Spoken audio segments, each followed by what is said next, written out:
नमस्कार दोस्तों, तिवारी क्लासेस में आपका स्वागत है। आज के इस वीडियो में जयशंकर प्रसाद द्वारा रचित नाटक स्कंदगुप्त, इसी में इतिहास दृष्टि और राष्ट्रीय चेतना, इस विषय पर बात करेंगे। आप जानते हैं, जयशंकर प्रसाद द्वारा रचित जो नाटक है वो ऐतिहासिक घटनाओं पर आधारित है।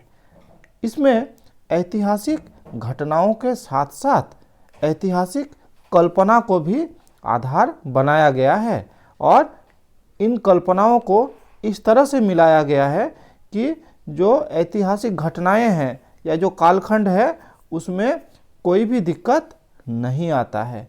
साथ ही इसमें राष्ट्रीय चेतना को भी बहुत ध्यान में रखा गया है।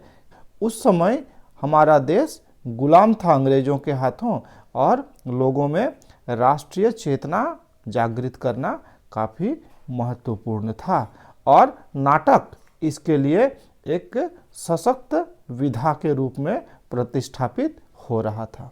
तो प्रसाद जी का जो स्कंदगुप्त नामक नाटक है वो ऐतिहासिक कालखंड से ली गई कथा वस्तु पर आधारित है। उनके अन्य नाटकों के तरह ही स्कंदगुप्त में भी भारत की विराट सांस्कृतिक परंपरा और भारतीयों की श्रेष्ठता तथा संघर्ष को प्रस्तुत करके भारतीयों में राष्ट्रीय चेतना जगाने का प्रयास किया गया है ना। उनके जो भी नाटक हैं तो उसमें भारत की एक विराट सांस्कृतिक जो परंपरा है ना, ऐतिहासिक जो श्रेष्ठता है हमारी, है ना, उसको दिखाकर राष्ट्रीय चेतना जगाने का प्रयास किया गया है। अर्थात जो गौरवपूर्ण अतीत है उसको बता के वर्तमान में भी लोगों में जोश भरने का काम इन्होंने किया है। अन्य लेखकों और कवियों की भांति प्रसाद भी अपनी भारत भूमि को अंग्रेजों से मुक्त कराना चाहते थे। इसलिए जनता में राष्ट्रीय जागरण का मंत्र फूंकने के लिए उन्होंने रचनाएं की। वे राजनीतिक क्षेत्र के साथ साथ सामाजिक और सांस्कृतिक क्षेत्र में भी राष्ट्रीय जागरण चाहते थे, क्योंकि समाज और संस्कृति ही किसी देश का संसार में स्थान तय करती है ना। अर्थात राष्ट्रीय चेतना तो जगाना ही था, राजनीतिक क्षेत्र के साथ साथ सामाजिक और सांस्कृतिक क्षेत्र को भी इन्होंने ध्यान में रखा। स्कंदगुप्त का जो कालखंड है वो 5वीं सदी का है ना। 5वीं सदी में जिस प्रकार देश विभिन्न समस्याओं से जूझ रहा था, प्रसाद के समय में भी इसी प्रकार समाज में बहुत सारी समस्याएं थी, है ना। तो दोनों में कुछ ना कुछ समानता इनको दिखा, है ना, और इसी को आधार बनाकर उन्होंने ये रचना लिखी। तो पहले समझ लेते हैं कि जो स्कंदगुप्त नामक नाटक है इसमें इतिहास का कौन कौन सा तथ्य लिया गया है और कौन कौन सा काल्पनिक तथ्यों को इसमें समाहित किया गया है ना। तो स्कंदगुप्त का कथानक आप देखें कि जो 5वीं सदी का कालखंड से लिया गया है और उस समय भारत में कुमारगुप्त, है ना, नामक शासक थे जो कि गुप्त वंश के एक प्रमुख शासक थे, है ना। तो कुमारगुप्त का जो शासनकाल वो अंतर्बाह्य संघर्षों से ग्रस्त था, है ना। अर्थात पारिवारिक कलह भी था और विदेशी आक्रमण का भी भय था। इसी समय भारत विदेशी आक्रमणों, विशेषकर हुणों के आक्रमण से त्रस्त था, है ना। प्रसाद ने इस नाटक में इतिहास क्रम को अक्षुण्ण रखते हुए अपनी कल्पना से भी कई प्रसंगों को जोड़ा है ना। अर्थात उन्होंने ऐतिहासिक कालक्रम को तो ध्यान दिया ही, ऐतिहासिक पात्रों को तो ध्यान दिया ही, साथ ही उन्होंने अपनी कल्पना से भी कई प्रसंगों को जोड़ा है। लेकिन इस तरह से जोड़ा गया है कि जो मूल परिदृश्य है ना, इसमें कोई भी उनका जो कल्पना है कभी बाधा नहीं पहुंचाते, वरन क्या करते हैं, उसको और अच्छे से पेश करते हैं। इसी कारण स्कंदगुप्त में इतिहास और कल्पना के समन्वय को आलोचकों ने भी सराहा है। स्कंदगुप्त के समय की परिस्थिति को जानने के लिए स्कंदगुप्त के बारे में जानना जरूरी हो जाता है। तो अभी जैसा हमने बात किया कि उस समय तत्कालीन जो सम्राट थे वो थे कुमारगुप्त, है ना। कुमारगुप्त की 2 रानियां थी। हाँ, छोटी रानी का नाम अनंत देवी है, जिसका बेटा का नाम पुरुगुप्त है, और बड़ी रानी जिसको कि देवकी कहा जाता है या फिर महादेवी कहा जाता है, जिसका बेटा ये स्कंदगुप्त है। तो जो छोटी रानी है इसका उल्लेख तो आपको इतिहास में भी मिल जाएगा, लेकिन बड़ी रानी का उल्लेख इतिहास में नहीं मिलता है ना। प्रसाद जी ने स्वयं उसका नाम क्या रखा है, देवकी दिया है, और इतिहास के अनुसार ही उसके चारित्रिक गुणों को उभारा है। वो महादेवी है ना, अर्थात देवकी को ही महादेवी भी कहा जाता है, और वो स्कंदगुप्त की माता भी है ना। वो जितनी क्षमाशील और सहिष्णु है, छोटी रानी अनंत देवी उतनी ही छल कपट और क्रूरता से भरी है। आप जानते हैं कि अनंत देवी ये चाहती थी कि उसका बेटा जो पुरुगुप्त है वही क्या हो, अगला शासक बने, लेकिन नियम से किसको बनना था, तो नियम से बनना था स्कंदगुप्त को। तो इसीलिए अनंत देवी बहुत सारे छल कपट ना कर रही थी, ताकि किसी तरह से अपने बेटे को बैठाया जा सके गद्दी में, और इसके लिए वो तो कुछ भी कर गई। अर्थात जो कुमारगुप्त थे तो कुमारगुप्त को भी षड्यंत्र करा के हत्या तक करवा दी, है ना। वह कुमारगुप्त को अपने वश में करके देवकी को भी बंदी बना लेती है, तथा लास्ट में कुमारगुप्त की हत्या करवाकर अपने पुत्र पुरुगुप्त को शासक भी घोषित कर देती है। गुप्त साम्राज्य में उत्तराधिकार के विषय में अस्थिरता थी, जिसके कारण स्कंदगुप्त को संघर्ष करना पड़ा, है ना। यहाँ पे स्कंदगुप्त का जो कॉन्सेप्ट है वो भी समझ लेना जरूरी है। स्कंदगुप्त बहुत ही उदार दिल वाले थे, है ना। उनका ये मानना था कि गुप्त वंश ये फले फूले, उसका राजा कोई भी हो। इन्हें इस बात से कोई आपत्ति नहीं थी कि वहाँ का शासक पुरुगुप्त हो। वो चाहते थे कि गुप्त साम्राज्य पर कोई आंच न आए, विदेशी आक्रमणकारी इस पर आक्रमण न कर सके, है ना। तो वो बहुत ही उदारवादी सोच के व्यक्ति थे। तो प्रसाद ने इन बातों का भी उल्लेख किया है। स्कंदगुप्त अक्सर गृह संघर्ष में उलझा रहता था, तथा उसके समर्थकों को भी प्राय विदेशी आक्रमण तथा अन्य उपायों द्वारा राजधानी से दूर कर दिया जाता था। इसी परिप्रेक्ष्य में प्रसाद ने नाटक की कथा वस्तु को नाटकीय सौंदर्य के साथ प्रस्तुत किया है।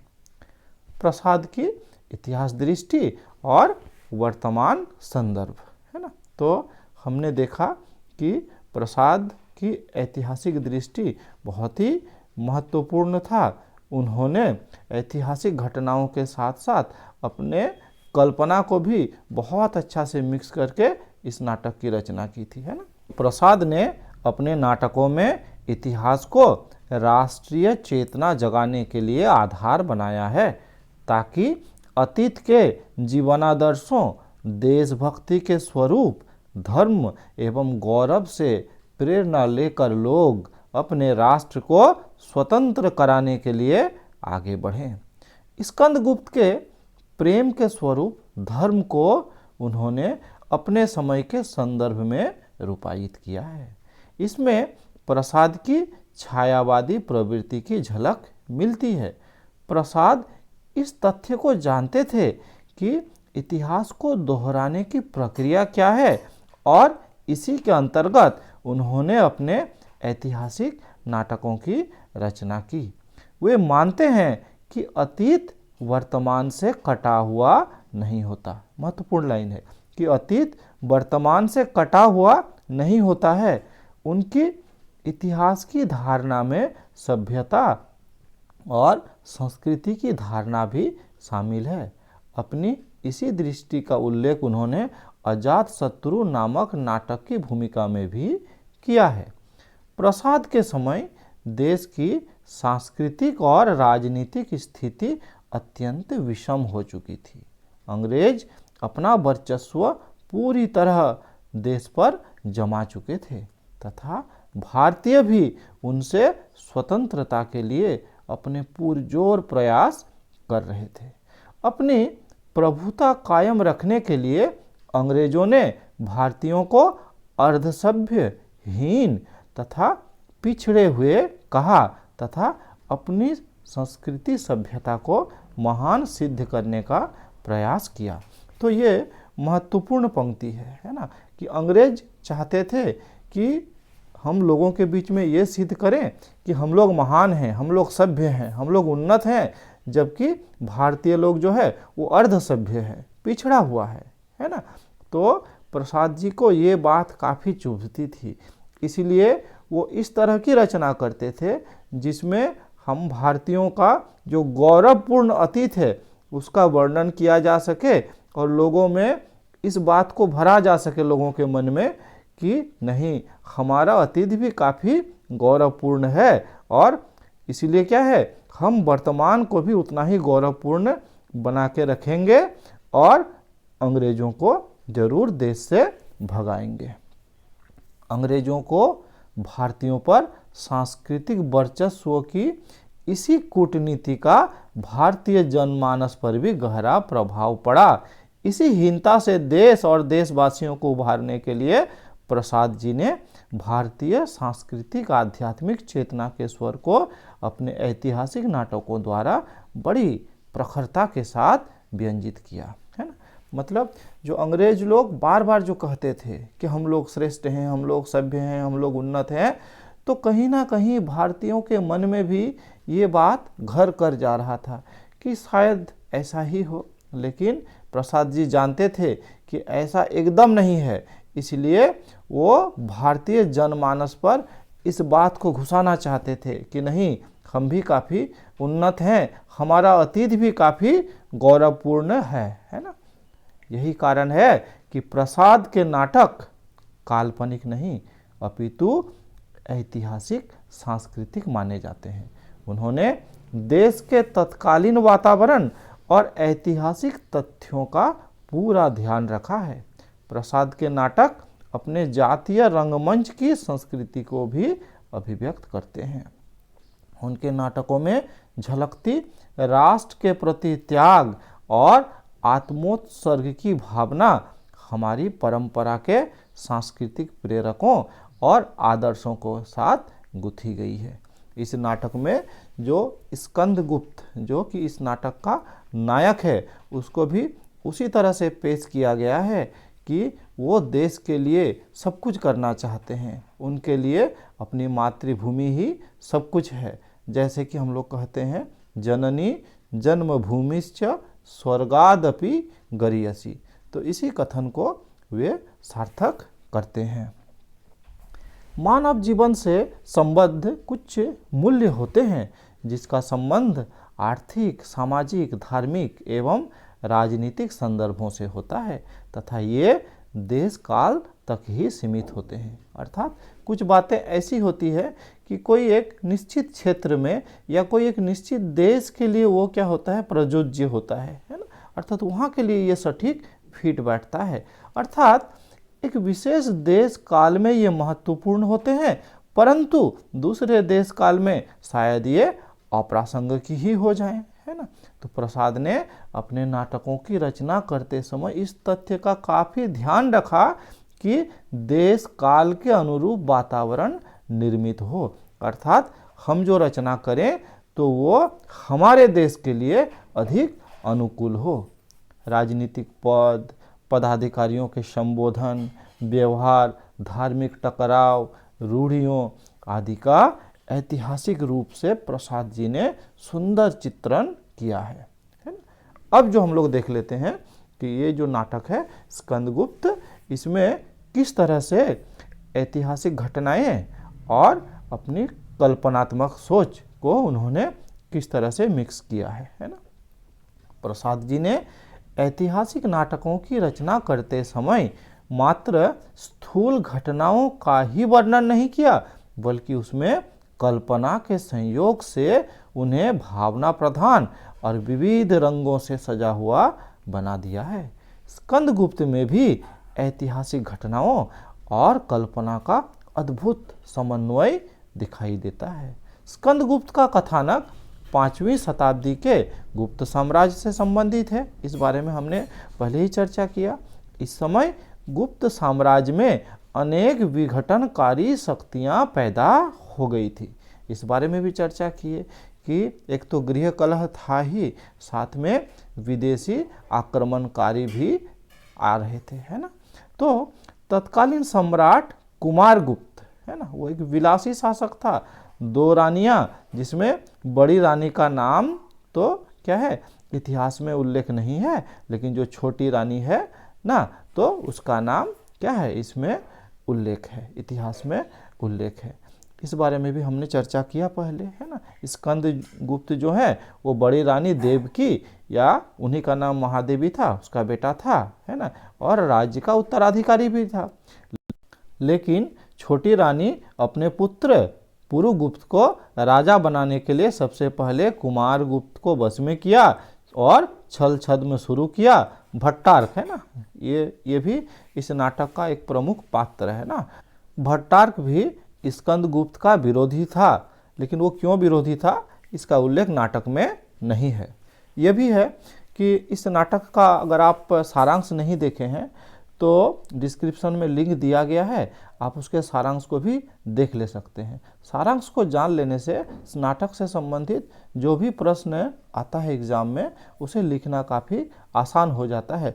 तो उसी में आप भट्टार्क के बारे में भी अच्छे से जान पाएंगे कि भट्टार्क किस तरह से क्या था, स्कंदगुप्त का विरोधी था, है ना, हमेशा ही क्या है, ये षड्यंत्र में लगा रहता था, लेकिन अंततः किस तरह से इसका हृदय परिवर्तन होता है और वो स्कंदगुप्त का फिर साथ भी देता है ना। तो स्कंदगुप्त के विरुद्ध भट्टार्क ने अनंत देवी का साथ दिया और मिलकर षड्यंत्र रचा, है ना।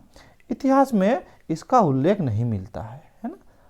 तो प्रसाद जी ने अपनी कल्पना से दोनों को षड्यंत्र में साथ मिलाकर नाटकीय संघर्ष को तीव्रता प्रदान करते हैं, है ना। लेकिन तथ्यों की ऐतिहासिकता को कहीं नुकसान नहीं पहुंचने दिया, है ना। मतलब ऐसा कभी नहीं लगा कि इन्होंने इतिहास को तोड़ मड़ोड़ के पेश किया, है ना। इतिहास को अपने जगह रख दिया, लेकिन कल्पना को उसके साथ इस तरह से मिक्स किया कि वो अधिक अच्छा बन गया, है ना। तो नाटक के देश काल और ऐतिहासिकता को अधिक भावप्रवण बनाने के लिए अनेक पात्रों और प्रसंगों की भी कल्पना प्रसाद ने की, है ना। इन काल्पनिक पात्रों और प्रसंगों की योजना में देश काल और वातावरण के अनुसार उन्हें ढाला गया है। इसके माध्यम से देश काल और वातावरण की सामान्य दशा के साथ सांस्कृतिक वैचारिकता को भी व्यक्त किया गया है। प्रसाद ने मानवीय जीवन के उस पक्ष को उद्घाटित किया है जिसके विषय में इतिहास मौन है, अर्थात इतिहास में जिसका ठीक से वर्णन भी नहीं है, वो प्रसाद जी ने उन सभी बातों का भी वर्णन करने का प्रयास किया है ना। कुछ पात्र जैसे हून आक्रमणकारी ना, जिसका नाम क्या था, खिंगल, है ना, वैसे ही प्रपंच बुद्धि, मुदगल, प्रख्यात कीर्ति, जयमाला, देवसेना, विजया, कमला, मालती, ये जो पात्र हैं तो सभी क्या है, प्रसाद की कल्पना का ही परिणाम है ना। अनेक प्रसंगों में भी प्रसाद ने कल्पना का सहारा लिया है, जैसे कि मालव द्वारा स्कंदगुप्त से सहायता मांगना, है ना। जो मालव के राजा थे वो हून आक्रमणकारियों से परेशान थे और उन्होंने इससे क्या था, माने मदद मांगा था। तो इस बारे में ये भी क्या है, उनका कल्पना था। वैसे ही मालव पर हुनों का आक्रमण अनंत देवी, प्रपंच बुद्धि और भट्टार्क का द्वारा किया गया षड्यंत्र, या फिर कुंभा की रणभूमि में स्कंदगुप्त का लहरों में बह जाना, देवसेना और विजया का स्कंदगुप्त के प्रति आकर्षण, मातृगुप्त तथा कालिदास का एक ही पात्र होना, मालिनी का प्रेम प्रसंग, ये सब जो है ये सारे क्या है, प्रसाद जी का कल्पना है ना। मातृगुप्त और ये सभी प्रसंग, है ना, स्कंदगुप्त से जुड़े हैं तथा नाटक में प्रासंगिक कथाओं के रूप में आए हैं। तो इन्होंने ऐतिहासिक घटनाओं और कल्पनाओं का अद्भुत मेल किया है इसमें, है ना। इन पात्रों और प्रसंगों ने देश काल और वातावरण को सजीव बनाने के साथ साथ इतिहास में छिपी संस्कृति को भी जीवंत किया है। यही कारण है कि प्रसाद के ऐतिहासिक नाटकों को सांस्कृतिक नाटक कहने में कोई संकोच नहीं होता है। स्कंदगुप्त में आए प्रेम प्रसंगों ने कहीं अनुकूल तो कहीं प्रतिकूल रूप में नाटक की अंतर्वस्तु को प्रभावित किया है। स्कंदगुप्त की कथा युद्ध के साथ गृह कलह और प्रेम प्रसंगों से जुड़ी है ना। प्रसाद के मन में नारी के प्रति सम्मानजनक स्थान है और वे मानते हैं कि नारी श्रेष्ठ गुणों की खान है। इसलिए उन्होंने नारी चरित्रों को प्रेमादर्शों द्वारा भारतीय संस्कृति के उज्जवल पक्ष को उजागर करने की कोशिश की है। असत गुणों से युक्त पात्रों का हृदय परिवर्तन कराकर भी वे राष्ट्र हित में लगाने का उद्देश्य को भी लेकर चले हैं। जैसे कि हमने बताया कि भट्टार्क जो कि हमेशा से षड्यंत्र में लगे रहे, लेकिन अंततः उसका हृदय परिवर्तन हो गया और वो स्कंदगुप्त के साथ हो लिए। तो इस प्रकार आज के इस वीडियो में इतना ही। स्कंदगुप्त से संबंधित इससे पहले पार्ट का जो वीडियो है वो आप देख सकते हैं, डिस्क्रिप्शन में लिंक दिया गया है। मुख्य रूप से जो प्रसाद जी की जो नाट्य दृष्टि है, हाँ, काफ़ी इम्पोर्टेंट टॉपिक है, एग्जाम में पूछा जाता है, उसका वीडियो आपको चैनल में मिल जाएगा। साथ ही स्कंदगुप्त नामक जो नाटक है इसका कथासार या सारांश, बहुत सारे पात्र हैं, थोड़ा पेचीदा है, तो इसका भी समरी का वीडियो अपलोड किया गया है, आप चाहे तो देख सकते हैं। साथ ही टेलीग्राम का लिंक भी आपको डिस्क्रिप्शन में मिल जाएगा, चाहे तो आप टेलीग्राम चैनल को भी ज्वाइन कर सकते हैं। इस वीडियो में मेरे साथ बने रहने के लिए बहुत बहुत धन्यवाद।